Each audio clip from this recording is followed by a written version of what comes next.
They say every neighborhood has that one guy who takes the HOA too seriously, but ours had Doyle Mason. This man strutted around like he wore a badge, clipboard tucked under one arm, phone always ready to snap pictures. He wasn't elected, he wasn't appointed, he just decided he was the HOA patrol. And last week, he crossed a line that Grandpa wasn't about to let slide. Before we dive in, comment which country you're watching from. Let's see how far this story travels. It started with the creak of our backyard fence at 5:30 in the morning. I was still groggy pouring cereal when Grandpa, sitting in his rocker on the porch, muttered, "There he goes again." Sure enough, Doyle was scaling our fence like a burglar, phone in hand, snapping photos of Grandpa's tomato plants. He claimed they violated community aesthetics. Can you imagine? A 75-year-old veteran growing tomatoes was apparently a crime against the neighborhood. I wanted to storm out there and confront him, but Grandpa just raised a hand and said, "Patience. Let a fool show himself long enough and he'll write his own ending." That was his way, measured, calm, the opposite of Doyle's manic energy. This wasn't the first time Doyle trespassed. Twice before, we caught him poking around near our shed, once even rattling the door like he expected to find contraband. Grandpa reported him to the HOA board, but the president, Linda Clay, brushed it off with a smile. "Oh, Doyle's just enthusiastic. He cares about the neighborhood." Enthusiastic? The man was breaking state trespassing law under NC Gen Stat 14159.13. But the HOA hid behind technicalities, claiming it was internal enforcement. Grandpa wasn't buying it. He called the sheriff's office, and while they sympathized, they explained the gray area. Unless we caught Doyle in the act and pressed charges immediately, it was our word against his. That's when Grandpa hatched his plan. For the next 3 days, he tinkered in the garage, humming old country tunes while I fetched him tools. By the fourth day, our wrought iron gate had a new modification: low-voltage electric wiring, perfectly legal under North Carolina electrical code, provided it was marked. Grandpa even posted a bright yellow sign: "Warning, electrified gate. Trespassers will be shocked." And right on schedule, Doyle came prowling again before dawn. Grandpa sat on the porch sipping his black coffee while I crouched by the window, heart thudding. Doyle climbed the fence, boots crunching the gravel, muttering something about violations. The second his gloved hand gripped the gate, snap! A jolt sent him yelping like a startled dog. He stumbled back, arms flailing, landed in the dirt, and scrambled to his feet, limping toward the street. Grandpa didn't move an inch. He just leaned back in his chair, eyes glinting. "That," he said softly, "was the sound of justice." The whole street was buzzing. Doyle Mason, limping down Maple Court, had turned into the day's entertainment. Neighbors whispered in driveways, stifling laughter as the self-appointed HOA patrol tried to spin the story. He told anyone who'd listen that Grandpa had installed illegal traps on his property. But most folks knew the truth. Everyone had seen Doyle's antics, snooping in yards, measuring grass with a ruler, even peeking through curtains at night. The man was a menace, and for once he'd finally gotten a taste of his own medicine. Still, Doyle wasn't about to take the hit quietly. By noon, an emergency HOA meeting was called. I went with Grandpa just to keep things from boiling over, but I should have known it was going to be a circus. Linda Clay, the HOA president, sat at the head of the long table, pearls around her neck and that permanent fake smile plastered on her face. Doyle sat to her right, arm in a sling for dramatic effect. He pointed at Grandpa like he'd uncovered a crime scene. "This man," Doyle declared, "is endangering the neighborhood. He has rigged up an electrified weapon. That gate nearly killed me."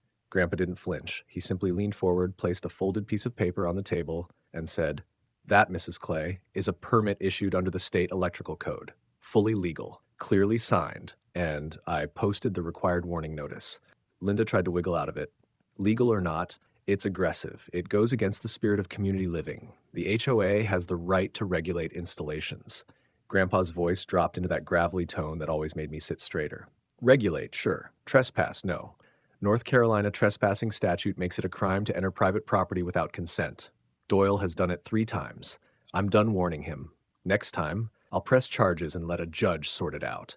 You could feel the shift in the room. Neighbors who had been silent suddenly nodded. One woman spoke up. "Doyle came into my backyard last month to measure my shrubs. I thought I was the only one." Another chimed in. "He photographed my kids' bikes and called them an eyesore." The tide was turning, and Doyle's face went redder with every word. Linda banged the gavel, desperate to regain control. "This is not the place for accusations. We are discussing Mr. Thompson's." But Grandpa cut her off. No, ma'am. We're discussing Doyle's obsession. You let him run around like he owns the neighborhood, and now he's learned what happens when you step on the wrong porch. If you're enjoying this HOA story so far, like and subscribe because the story is only going to get better. Doyle didn't take the humiliation well. After that meeting, he doubled down. For 2 days straight, he circled our block in his dented pickup like a vulture, slowing in front of our driveway as if waiting for the gate to open. Grandpa barely acknowledged him. He just sat on the porch with his old thermos of coffee, eyes fixed like a hawk. On the third night, Doyle couldn't resist. Just past midnight, I woke to the sound of rustling near the gate.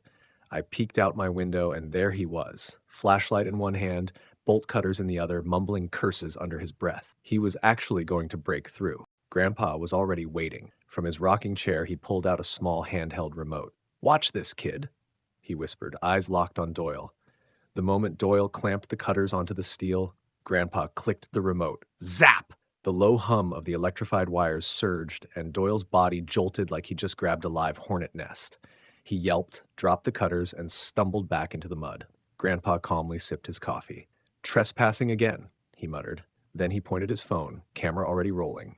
Every stutter, every curse, every slip in the mud was caught in 1080p. But Doyle didn't stop. Instead, he whipped out his own phone and dialed 911, screaming, "Attempted murder. This lunatic is trying to kill me with an illegal fence." 5 minutes later, red and blue lights washed across the yard. Officers spilled out, hands on their holsters, looking from Doyle, muddy, trembling, clutching his arm, to Grandpa, who sat on the porch like it was just another Thursday night. "Sir," one officer said to Grandpa, "is there an active electrical device on that gate?" "Yes," Grandpa replied evenly. "Registered, permitted, posted with warnings, and recorded. Here's the paperwork." He slid the laminated permit across the porch table without even standing up. Then he handed over his phone, video still playing. The officers watched Doyle climb, cut and fry himself in full HD. One officer looked up, deadpan. "So you trespassed?" Doyle sputtered. "No, I was conducting an inspection for the HOA. "Inspection?" The other officer raised a brow. "At midnight? With bolt cutters?" The law couldn't have been clearer. Under state code, Doyle was guilty of criminal trespassing, vandalism, and attempted theft. And his 911 stunt? That was a false police report. Another charge stacked on top. The officers cuffed him right there in front of the glowing gate.